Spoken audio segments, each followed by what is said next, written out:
Jack Black's really funny, smart and funny, real easy to work with, fun to be around. People are good at different kinds of things, and he's just really good at this. Jack is essentially certifiable. Black makes people laugh. According to film historian Pete Hammond, Jack's also a serious actor. Jack Black is one of those comic actors that comes along every once in a while that audiences just like discover and love. You know, what's not to like about Jack Black? He's been in a lot of fun movies, he gives people a lot of laughs, but he's actually a very good actor. He's a very good actor, and I think that there's more to see of Jack Black than what we've seen so far. Jack Black started his career as a funny character actor. After earning the admiration of movie audiences, he became an offbeat leading man. He was born Thomas J. Black on August 28, 1969, in Hermosa Beach, California. His father and mother are rocket scientists. His mother worked on the Hubble Space Telescope. Jack attended college in Southern California. College? It's not for everyone. I'll tell you what, it wasn't for me. But I met some cool people. Yeah, I went a couple of years to UCLA. While in college, Black worked in a theater group founded by UCLA alum Tim Robbins. Robbins gave Jack his big break in the movie comedy Bob Roberts. Black also sings background vocals on the soundtrack. Then he played a high school bad guy in the rollerblade feature Airborne. Tim Robbins cast him in the drama Dead Man Walking. Then Jack and his band Tenacious D performed in the comedy Biodome. Black was gaining a reputation in the industry, and other up-and-coming stars began casting him in their movies.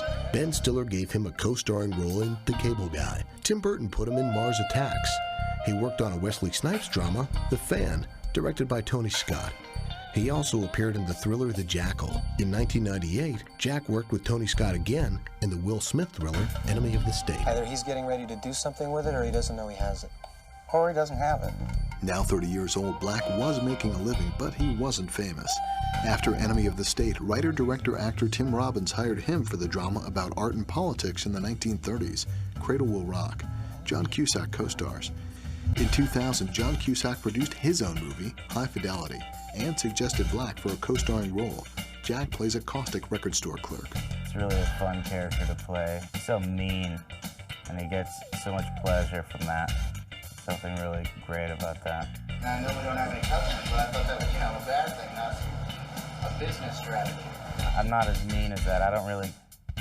Although, yes, I am kind of mean, but only with my good friends. High Fidelity follows a record store owner, played by Cusack, who reviews his past relationships.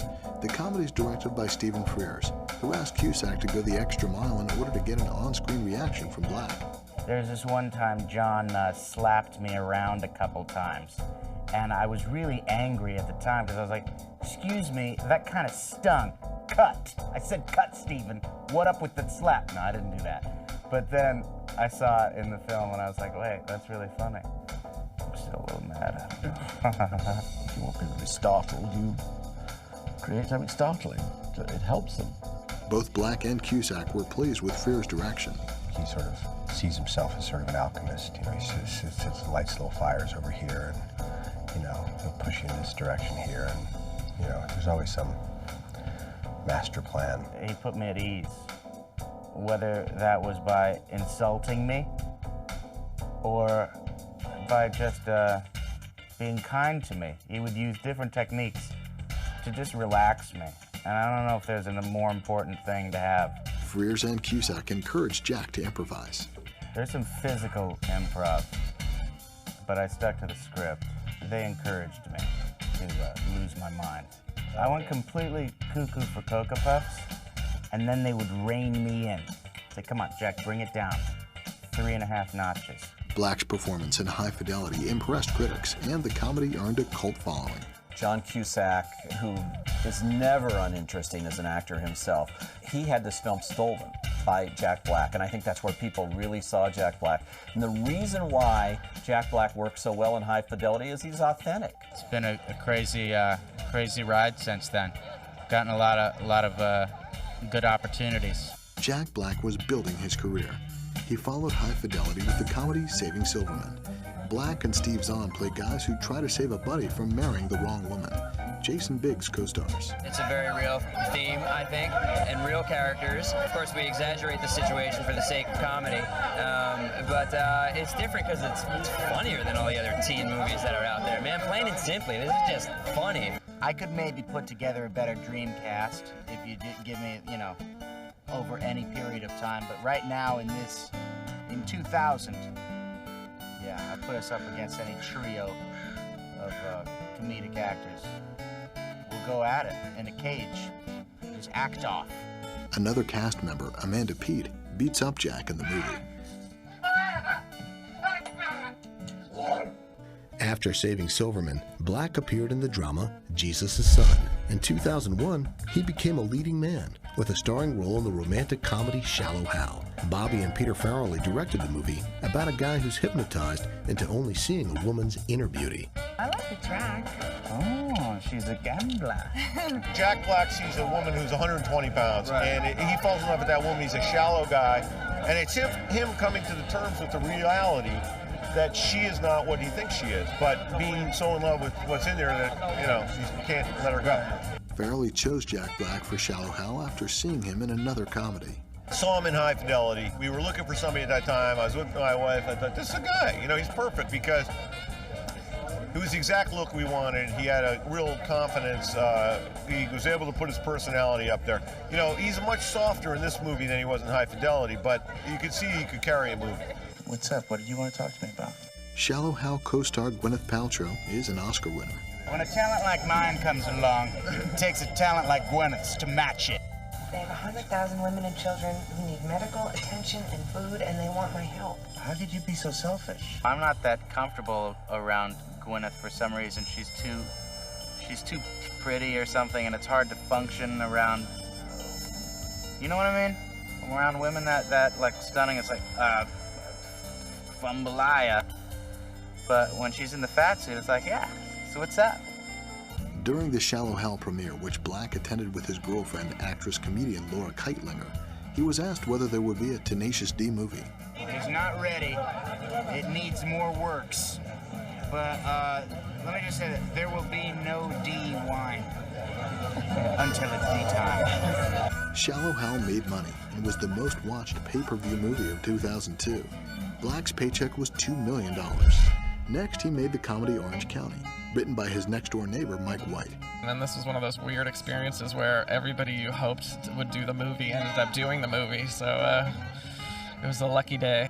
Orange County follows a Southern California teen who dreams of going to Stanford University. Black plays the loser older brother. Catherine O'Hara and John Lithgow are the mom and dad. Jake Kasdan, son of director Lawrence Kasdan, directed the comedy. Colin Hanks, actor Tom Hanks' son, is the teen. You should sue, man. This isn't right. Sue the school. Shut up, Lawrence. He's probably the best actor at his age right now. The kid's a comer. He'll take all comers. Black impressed his Orange County co-stars. There's some times where I would completely ruin takes because I would be laughing too hard. That's just, if something's that funny, I can't help it. There was some of Jack's stuff, some of the best stuff that Jack did in this movie will never see the light of day because I was laughing over it. Jack Black's really funny, smart and funny, real easy to work with, fun to be around. Moviegoers love Black's next release. He voiced a character in the animated feature Ice Age. The family filmed to earn more than $170 million. 1 year later, he had another box office hit and a starring role in The School of Rock. Mike White wrote the script specifically for Jack. It's about a wannabe rock star who becomes a substitute music teacher. He wrote it for me, man. He called me up. He said, I got this idea for a movie I want you to play the lead in. I said, what is it? Substitute teacher, frustrated musician, failed rocker. Not only did I write it specifically for Jack, it was kind of inspired by just living next door to Jack and knowing Jack and wanting to write something for him that was more tailored to his, skills as a comedian and as who he is as a person than some of the other movies that I've seen him do recently. If he had not wanted to do this movie, I would have probably just thrown the script away because it's not something I would have wanted to see with somebody else in it. It was just totally for him. Action! Black was also good with children. He put on these really funny little shows, and he'd just crack the whole crew, everyone up. I saw a little ad in the paper that said looking for 9 to 11-year-old drummers, keyboardists, and pianist to act in a movie with Jack Black. I'm like, hey, I love Jack Black. It was a movie that was mainstream as it could possibly be, but it was also a little bit edgy for those mainstream audiences, you know, due to the rock and roll angle of it all. And it was a very clever premise. It was one of those perfect kind of vehicles to take Jack Black from the edge and put him into a mainstream audience picture. School of Rock helped Jack's career. He earned a Golden Globe nomination from the Hollywood Foreign Press in the category of Best Performance by an Actor in a Musical or Comedy. It was no surprise that he got a Golden Globe nomination because they have a category for musical and comedy, and this was a performance that blended music and comedy, you know, as well as any. With Black's new acclaim, DreamWorks producers felt comfortable releasing a movie he'd filmed 2 years earlier. I got Envy coming out with me and Ben Stiller and Christopher Walken. That's really funny.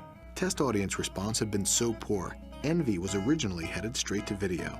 The comedy about a man who becomes jealous of a friend who earns a fortune inventing a dog poo vaporizer co-stars Ben Stiller. One night. Pre-release audience testing proved correct, and Envy was a box office bomb.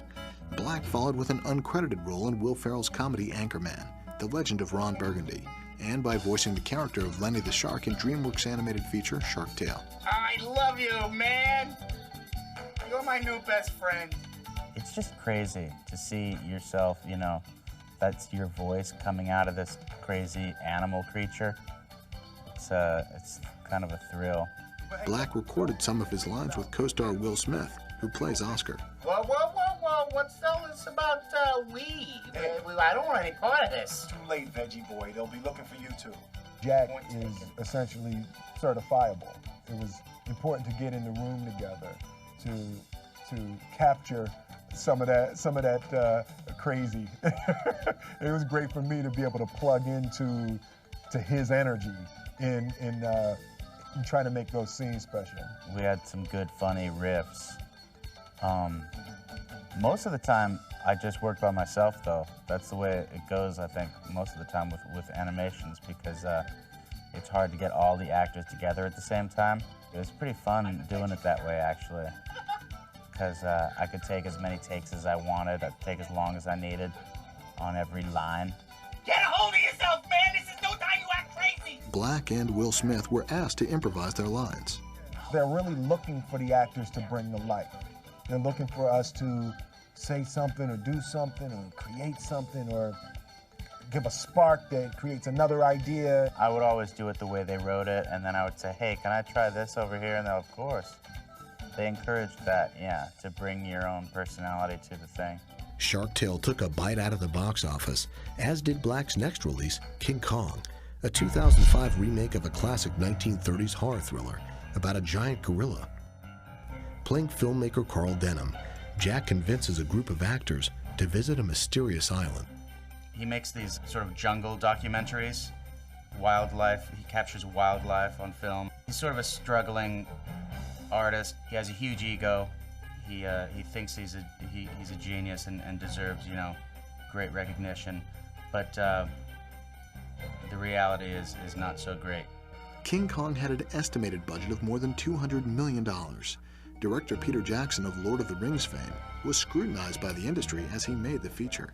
Well, the fact that Jack Black was cast in King Kong raised eyebrows all over town. They're going like, what? This guy, this comic, is going to be in King Kong? What's the role? But Peter Jackson, you know, you have to trust him as a director, and he saw something in Jack Black that other people didn't see, and created this character, really, that fit Jack Black after seeing the film to a T. Black worked with his Orange County co-star Colin Hanks on King Kong. The thriller, which filmed in New Zealand, was well reviewed, and Jack came through this test of his ability with flying colors. In 2006, Black married cellist Tanya Hayden, daughter of jazz musician Charlie Hayden. 3 months later, they became parents with the birth of their baby boy. 1 week after the birth, Jack released a comedy written and directed by Jared Hess of Napoleon Dynamite fame, Nacho Libre. He asked me if I would be into playing a Mexican wrestler, you know, and at first I was like, wow, I don't know if I can pull that off, but I really want to work with Jared, so I was like, yeah, let's do it. And then I did some research, and I saw some of the old movies, and I could see why he thought I would be good at that. because I could picture myself in the outfit, doing the wrestling, living in that world of the luchador. And it seemed really dramatic and fun. When the idea for the project came about, immediately we thought of Jack because he kind of, physically, he kind of embodies what a luchador is, and you know, his comic sensibility just seemed right for what we were going for. And when we presented it to him, he was really excited about it. And eventually, when we put him in the costume, he just kind of became the character. Nacho Libre is about a friar who moonlights as a wrestler. He's a complex character. He's got the love of the Lord. He loves, you know, lucha libre wrestling. So he's got these two things that can't coexist because he's got to keep it a secret or else he'll be kicked out of the monastery. And so he's like, why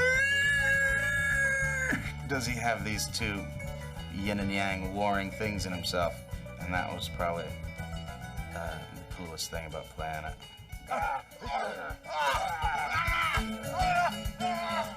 Besides the physical training, the hardest part was wearing the costume. It's a little embarrassing when you have to wear a costume like that, but yeah, but you're embarrassed because you think, oh, people are gonna laugh at me. And then you realize, wait a second, people are gonna laugh at me. It's good. You are too fat. Because of Jack Black, Nacho Libre drew audiences. You look at that image of Jack Black with the red cape and jumping there, and you go like, okay, I know exactly what this movie's gonna be. I'm gonna go sit there for an hour and a half, and I'm just gonna laugh. And you know what? The script may not be that good.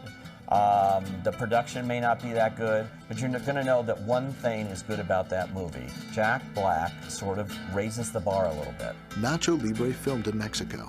Black followed with his Tenacious D band movie, which he co-wrote, Tenacious D and the Pick of Destiny.